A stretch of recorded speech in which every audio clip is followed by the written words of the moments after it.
নলোয়ার হাওর সিলেট বিভাগের সুনামগঞ্জ জেলার জগন্নাথপুর উপজেলার একটি হাওর।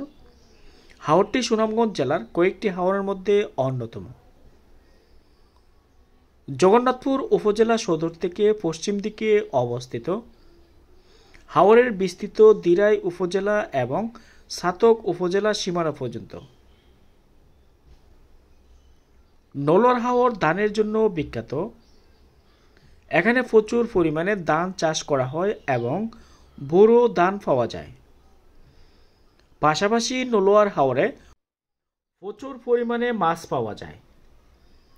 হাওরের মধ্যে বেশ কয়েকটি গভীর বিল রয়েছে। শুকনো মৌসুমে এখানে স্থানীয়রা মাছ ধরে। বর্ষাকালে হাওর দিয়ে বিভিন্ন অঞ্চলে যাতায়াত করা যায়। তবে শুকনো মৌসুমে হাওরের বুক দিয়ে নিয়মিত সিএনজি মোটরবাইক যাতায়াত করে। জগন্নাথপুর উপজেলা সদর হতে ভোরাকালী ভাটিয়ারগাঁও দিরাই উপজেলা সদরে এইদিকে যাওয়া যায়। অর্থাৎ দিরাই উপজেলা যাওয়ার শর্টকাট রাস্তা হচ্ছে নলোয়ার হাওর। হাওরটি অতিথি পাখির জন্য অভয় অরণ্য। প্রতি বছর শীত মৌসুমে অসংখ্য অতিথি পাখির মিলন মেলা এখানে দেখা মিলে। তবে এর মধ্যে অন্যতম হচ্ছে বালিহাঁস, পাতিশরালী, পানকুড়ি, সাদাবক, জলময়ূরী সহ ইত্যাদি পাখির বিচরণ নলোয়ার হাওরে দেখা মিলে।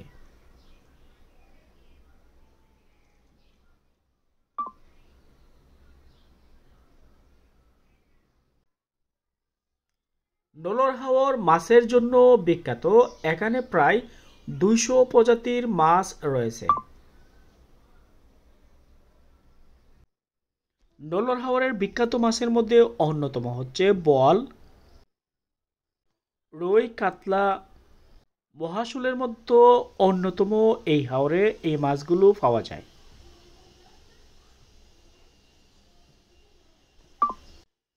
হাওরটিতে প্রচুর পরিমাণে জলজ উদ্ভিদ রয়েছে। যেদিকে চোখ দিবেন সেদিকে কিন্তু জলজ উদ্ভিদ দেখা মিলে। এর মধ্যে অন্যতম হচ্ছে হিজল, করস, বরুণ, ফানিফল, হ্যালেন্স, বনতুলসী, নলকাগড়া, বল্লুয়া, চাল্লিয়া ইত্যাদি গাছের দেখা মেলে।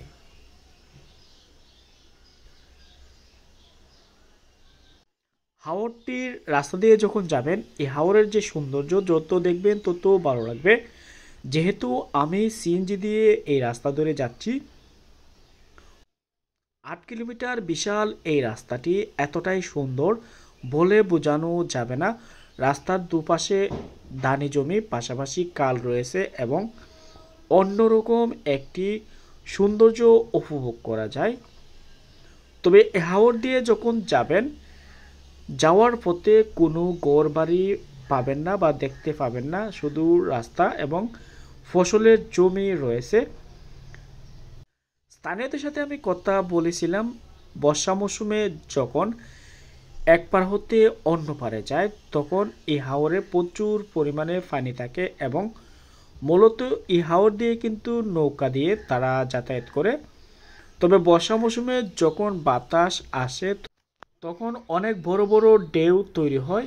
তবে যারা নদী পথে বা হাওরের পথ ধরে বর্ষা মৌসুমে যাতায়াত করে তারা কিন্তু এই ঢেউগুলো দেখে অভ্যস্ত, যার ফলে তারা কিন্তু এই রাস্তা ধরে বা নদী দিয়ে নিয়মিত কিন্তু হাওরের পথ ধরে নৌকা দিয়ে যাতায়াত করে।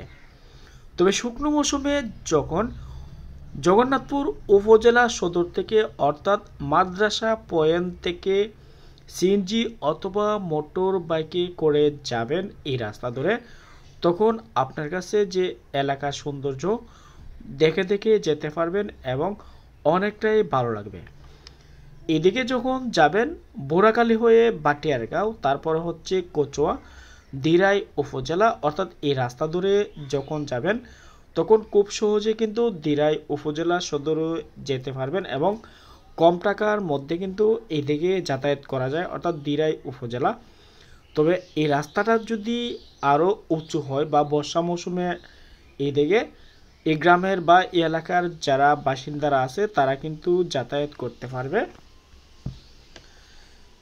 জগন্নাথপুর উপজেলা সদর থেকে আসার পথে বেশ কয়েকটি গ্রাম পড়ে, তবে আমি যখন হাওর যেখান থেকে শুরু ওইখান থেকে যখন বোরাকালী আসব তখন প্রায় 7 থেকে 8 কিলোমিটার একটি রাস্তা, এর মধ্যে কোনো ঘর বাড়ি নাই। আর হাওরের শেষ প্রান্তে হচ্ছে বোরাকালী, তারপর হচ্ছে একটা নদী, আর নদীর পরে হচ্ছে কিন্তু দিরাই উপজেলার সীমানা শুরু।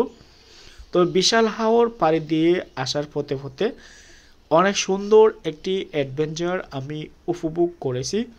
মোট কথা হচ্ছে আমি যখন হাওর ঘুরি, হাওরের যে বিশালতা সেটি আমাকে মুগ্ধ করে। তবে হাওর দিয়ে যখন আসবেন গাড়ি দিয়ে তখন বাতাসের যে তীব্রতা সেটি কিন্তু হাড়ে হাড়ে টের পাবেন এবং অনেকটাই ভালো লাগে। তবে এই রাস্তা দিয়ে কিন্তু ওই এলাকার মানুষেরা নিয়মিত যাতায়াত করে। সন্ধ্যা 6টা থেকে 7টার মধ্যে কিন্তু এদিকের যে টমটম, সিএনজি, মোটর বাইক এগুলো পাওয়া যায়। তারপরে কিন্তু আর কোনো ধরনের গাড়ি পাওয়া যায় না, তবে বিশেষ প্রয়োজনে বা ফোন দিয়ে কিন্তু এই গাড়িগুলো নিতে হয়। তবে হাওরের যে সৌন্দর্য সেটি যদি আসলে উপভোগ করতে চান তাহলে কিন্তু জগন্নাথপুর উপজেলা দিয়ে বা জগন্নাথপুর উপজেলার নলোয়ার হাওরে যাবেন, তখন ওই এলাকার যে সৌন্দর্যটা পারফেক্টলি উপভোগ করতে পারবেন। মূলত গ্রাম বাংলার যে সৌন্দর্য ওই দিকে গেলেই কিন্তু উপভোগ করা যায়। আর দেখতে পারতেছেন কতটা সুন্দর ছবির মতো বাঁধানো। এই গাছগুলো যখন আমি দেখেছিলাম মনে করেছিলাম এই গাছগুলো হচ্ছে কোনো ধরনের দামি গাছ বা দামি কাঠের গাছ, তবে না, এগুলো হচ্ছে বর্ষাতে টিকে থাকার এক ধরনের গাছ। আর এই গাছগুলো আসলে দেখতে অনেকটাই সুন্দর। বাটি অঞ্চলে এমন গাছের দেখা মেলে, আর বাটি অঞ্চল এতটাই সুন্দর অঞ্চল, যত ঘুরবেন তত ভালো লাগবে। একটা ইনফরমেশন দেওয়া ভালো, এদিকে যখন যাবেন কচুয়া গ্রামে এক ধরনের বিশেষ কালো মাটি আছে, তারা জমি থেকে সংগ্রহ করে সেগুলো রান্নার কাজে ব্যবহার করে, এগুলো ইচ্ছে করলে দেখতে পারবেন। আর কচুয়া গ্রামটি হচ্ছে কালনী নদীর পাড়ে অবস্থিত একটি গ্রাম। বোরাকালী হচ্ছে সাবেক পররাষ্ট্রমন্ত্রী আব্দুস সামাদ আজাদের বাড়ি, ওইখানে প্রাইমারি স্কুল এবং ওই গ্রামটা অনেকটাই সুন্দর। আমি ফাইনালি সিএনজি স্টেশনে চলে আসলাম। ভালো থাকবেন, সুস্থ থাকবেন, বেশি বেশি ঘুরবেন, দেশের সৌন্দর্য উপভোগ করবেন। আল্লাহ হাফেজ।